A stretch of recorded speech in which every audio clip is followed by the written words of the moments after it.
अब हमें रिवाइज करना स्टार्ट कर देना चाहिए, चाहे सिलेबस मेरा कितना भी हो। इसका सिलेबस ही कंप्लीट नहीं हो पा रहा है, उसके लिए भी कुछ बेस्ट टिप्स लेके आया है वीडियो में। सो हेलो गाइस, आपका रिवीजन का टाइमिंग स्टार्ट हो गया है और अब हमें रिवाइज करना स्टार्ट कर देना चाहिए, चाहे सिलेबस मेरा कितना भी हो, 20, 40 और शायद 100। तो अब रिवीजन कैसे करना है हमें, तो लास्ट तक देख लेना अगर तुमको अच्छा लगेगा। तो अगर सिलेबस कंप्लीट नहीं हो रहा है तो उसके लिए तो मतलब सुपर ट्रिक्स है, जिसको तुम अगर ट्राई कर सकते हो तो तुम्हारा सिलेबस ऑब्वियसली कंप्लीट होगा। पूरा वीडियो फुल प्रैक्टिकल हमेशा होता है, तो इस बार भी पूरा प्रैक्टिकल होने वाला है। तो सुनो ध्यान से। सबसे पहले हम रिवीजन पे आते हैं। चाहे तुम्हारा सिलेबस 30% कंप्लीट हो, 40% हो, 100% हो, चाहे 0% हो। जीरो तो अभी किसी का नहीं होगा शायद से, और होगा तो भाई थोड़ा रिग्रेट कर लेना। और हाँ, चलो आगे बढ़ते हैं। तो जिसका सिलेबस 30, 40, 50, 60 जो भी कंप्लीट है, तो अब हमको रिवीजन पे आ जाना चाहिए। तो रिवीजन अब करना कैसे है, तो सबसे पहले फिजिक्स, केमिस्ट्री और बायो का बात कर लेते हैं। सबसे पहला चीज़ हम बोलेंगे कि अब हमारा दिसंबर आ गया, दिसंबर में भी 5 तारीख हो गया लगभग। तो सबसे पहले ये करना है कि हमको क्वेश्चन बैंक खरीद लेना है। अगर तुम खरीद सकते हो, अगर तुम अफोर्ड कर सकते हो, तो क्वेश्चन बैंक एक बार अफोर्ड कर लेना। बाय द वे, हम आज ऑर्डर कर दिए हैं। देखो, हम तो तुम लोग को ये भी बोले थे कि क्वेश्चन बैंक अगर हम मंगाएंगे तो वीडियो अति उसका सारा फोटो दे देंगे। ऑब्वियसली हम दे देंगे फोटो टेलीग्राम पे, और खास करके मेरे पास बुक आ जाएगा फिजिकली, तब हम पक्का ही अच्छे से पोस्ट कर देंगे। बट वही हो जाता है ना कि तुम्हारे पास, हम फिर भी यही प्रेफर करेंगे, अगर तुम अफोर्ड कर सकते हो तो सीबीएसई के क्वेश्चन बैंक्स बेस्ट वाले, तो अपने हिसाब से जो तुमको अच्छा लगे, जो तुमको सही लगे, वो तुम खरीद लो अगर अफोर्ड कर सकते हो तो। क्योंकि पता है तुमको, अगर तुम देखो तुम टॉपर हो नहीं, तुमको हर क्वेश्चन पे तुम्हारा दिमाग नहीं चल रहा होगा, मान के चलो, तो तुमको इस तरह से देखना है कि क्वेश्चन बैंक बेस्ट रहता है।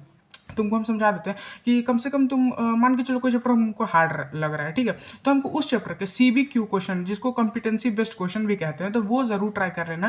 क्योंकि कुछ कुछ सीबीक्यू में टाइप ऑफ समरी या फिर क्रक्स जो होता है ना चैप्टर का, वो आ जाता है। तो खास करके हमको जो क्वेश्चन बैंक हम लेने वाले हैं, उसके सारे क्वेश्चन को हम राइटिंग के साथ प्रैक्टिस करने वाले हैं। हम ये चीज़ ज़रूर बोलना चाहेंगे कि if you are in 12th और प्रिपेयरिंग फॉर बोर्ड्स विदाउट, और तुम बिना लिखे प्रैक्टिस कर रहे हो, तो तुमसे ज़्यादा बड़ा गलती कोई नहीं कर रहा है। तो अब स्टार्ट करो राइटिंग प्रैक्टिस करना, और डेली के डेली रिवीजन में प्लीज़ 1 या 2 लेटर या फिर नोटिस राइटिंग इंक्लूड कर लेना, जो तुम्हारा काम आएगा।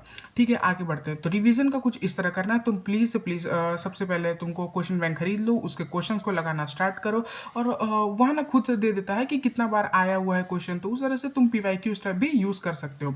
ठीक है, रिवीजन की बात करते हैं, आगे बढ़ते हैं। जिसका सिलेबस ही नहीं कंप्लीट हो पा रहा है, तो उसके लिए सबसे पहले तो ये देखो कि तुम्हारा सिलेबस क्यों नहीं कंप्लीट हुआ, उस चीज़ को एक पेपर पे नोट डाउन करो, आधा प्रॉब्लम वहीं सॉल्व हो जाएगा।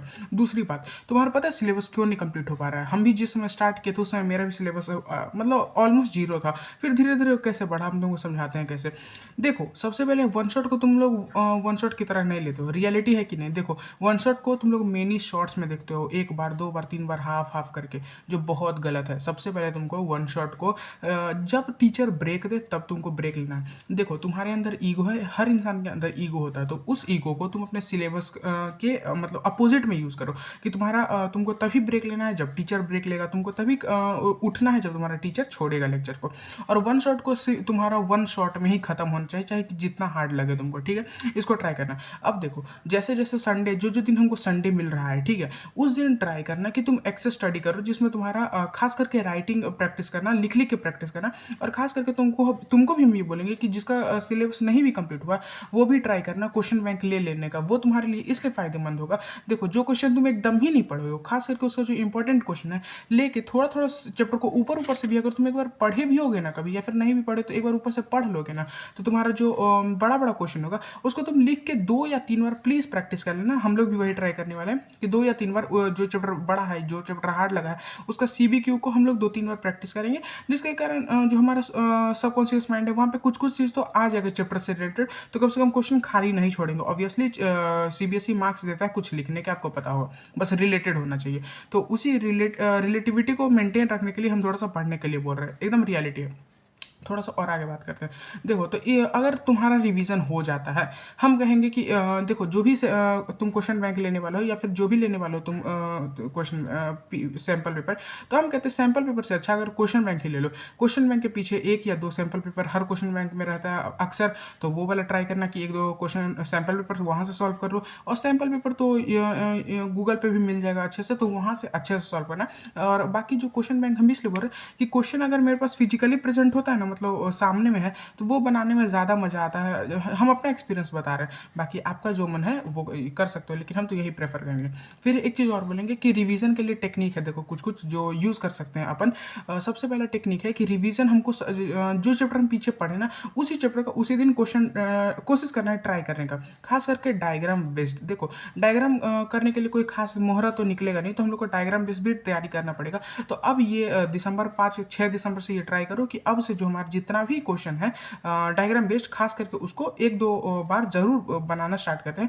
यानी कि आज से हम लोग का जो राइटिंग प्रैक्टिस है वो स्टार्ट हो जाना चाहिए बेस्ट तरीके से। अभी तक वन शॉट तुम लोग देख लिए होगी, अगर नहीं देखे तो जो तरीका बताया वन शॉट का वो यूज़ करो, और अब राइटिंग प्रैक्टिस करना स्टार्ट करो, क्योंकि यही काम आने वाला है अल्टीमेट। तो ये सब कुछ कुछ मेन तरीका था जिसको अब हम लास्ट में समराइज कर देते हैं सब चीज़ को। सबसे पहले तुमको अब क्वेश्चन बैंक खरीद लेना है, ठीक है। उसके हार्ड क्वेश्चन को लिख के प्रैक्टिस जरूर कर लेना है, खास करके CBQ को, कॉम्पिटेंसी बेस्ड क्वेश्चन को, ठीक है।